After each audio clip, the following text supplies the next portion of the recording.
কফির গন্ধটা আমার ছোটবেলা থেকেই খুব প্রিয়। গায়ের রঙের সাথে ব্ল্যাক কফি বোধহয় ভালো যাবে। তখন ছিল না, এখন আছে। এখন যদি সবকিছু সমন্বয় হয় হবে হয়তো করতেও পারি। তারা যখন যোগ্য মনে করবেন আমাকে ডাকলে আমি অবশ্যই কাজ করব। আগের সাথে এখনের তুলনা করা আসলেই ঠিক না। আসসালামু আলাইকুম। প্রথমে আমাকে এখানে ডাকা হয়েছে, আমি খুব অনার্ড ফিল করছি। আমাকে উপল যোগাযোগ করেছে বিপ্লবের মাধ্যমে। তো ওর সাথে এর আগেও আমার ক্রিমসন কাপে একটা দেখা হচ্ছে, আমাকে অনেক সম্মান করেছে। আমাকে দেখা মাত্রই আমার কফির বিলটি নেয়নি। তো যাই হোক, আমি আমার বাবা মার সাথে ওনার বাবা মার অনেক আলাপ ছিল, ইয়ে ছিল।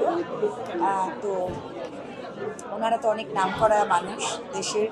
একজন শিল্পী হিসেবে ওনার ছেলের পাশে যে আমি থাকতে পেরেছি এটাই আমার জন্য অনেক বড় ব্যাপার। এবং গোপলের এটা 19তম। আমি দোয়া করি 1900টা ইয়ে ওর ওপেন হোক, সারা বাংলাদেশে হোক, আরও অনেক বড় হোক ওর ক্রিমসন কাপ। আমি এটাই দোয়া করি। আমার সাথে অত দেখা হয়নি ওনার বাবা মায়ের। আমার বাবা মার সাথে ওনার বাবা মার অনেক পরিচয় ছিল। আমার বাবা গান করেছেন, আমার বাবা গান করেছেন। তো আমার সাথে ওরকম ডাইরেক্ট আসলে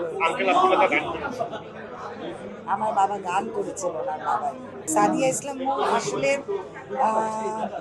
আগে তো চা খেতে ভালোবাসতাম, কিন্তু কফির গন্ধটা আমার ছোটবেলা থেকেই খুব প্রিয়। আগে যাও একটু দুধ কফি খেতাম, লাটে টাটে খেতাম, কিন্তু আজকাল বেশ কয়েক বছর ধরে ব্ল্যাক আমেরিকানোই পছন্দ করি। আমার সাথে তুলনা করলে গায়ের রঙের সাথে ব্ল্যাক কফি বোধহয় ভালো যাবে। আমি আসলে নতুন কুড়ি শিল্পী আমি নই, তবে আমি ছোটবেলায় আমরা দেখেছি নতুন কুড়ি অবশ্যই ওই গানটা আমাদের বাজার সাথে সাথে আমরাও ছোটবেলায় চলে গেছি। খুব ভালো লেগেছে যে জিনিসটা আবার শুরু হয়েছে, এবং অনেক বাচ্চা আমরা পেয়েছি গানে, নাচে, অভিনয়ে, কবিতা আবৃত্তিতে, অনেক কিছু। অনেক ভালো ভালো ছেলেমেয়েরা এসছে, এবং অবশ্যই আমাদের লেগেসি কেন, ওরা আরও অনেক দূরে যাবে ইনশাল্লাহ, অনেক বড় হবে। শুনেছি না, মিথিলার ছবি আমি দেখেছি। ওর প্রতি আমার অনেক আদর, অনেক ভালোবাসা রইল। ও যে পর্যন্ত গেছে সেটাই অনেক বড় ব্যাপার। এবং আমি মনে করি যে ও কিছু না হলেও আমার মনে হয় যেই জায়গায় গেছে এটাও আমাদের জন্য অনেক বড় পাওয়া। মিথিলার জন্য আমার অনেক অনেক শুভেচ্ছা, অনেক ভালোবাসা, আদর। বিউটি পেজেন্ট আমাদের সময় ছিল না, আর আমি কখনোই নিজেকে সুন্দর মনে করিনি বলে আমি ওই পর্যন্ত যাইনি। তবে প্রত্যেকটা জিনিসই আমাদের দেশে এরকম যেগুলো হচ্ছে প্রত্যেকটা জিনিসই খুব পজিটিভ। বিউটি পেজেন্ট হোক আর ট্যালেন্ট হান্ট হোক আর যেটাই হোক, প্রতিটাই খুব পজিটিভ দিক। সুন্দর করে যেন উপস্থাপন করতে পারে, ভালো ভালো ছেলেমেয়েরা যেন আসে, ভালো ভালো পরিবার থেকে যেন আমরা ভালো শিল্পী পাই, এটাই আমার।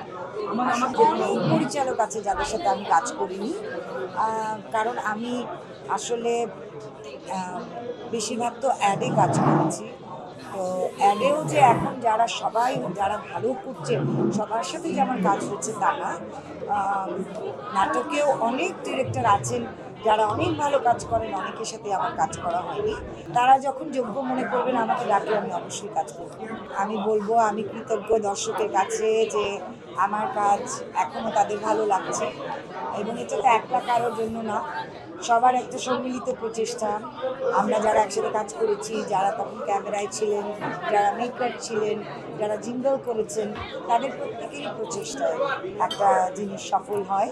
তাদের সবার কাছেই আমি কৃতজ্ঞ, এবং এখনকার দর্শকরা যে আমাদের কাজ দেখছেন তাদের যে ভালো লাগছে সেটাই আমার কাছে অনেক বড়। আগের সাথে এখনের তুলনা করা আসলেই ঠিক না। আগে একটা চ্যানেল ছিল, আর টেলিভিশন দেখতাম আমরা সবাই। আমরা তো নিজেরাই অনেক ব্যস্ত, নিজেই তো নিজের কাজ দেখার সময় পাই না। সে হয়নি ঠিক তা না, আসলে যখন অফার হয়েছিল তখন করা হয়ে ওঠেনি।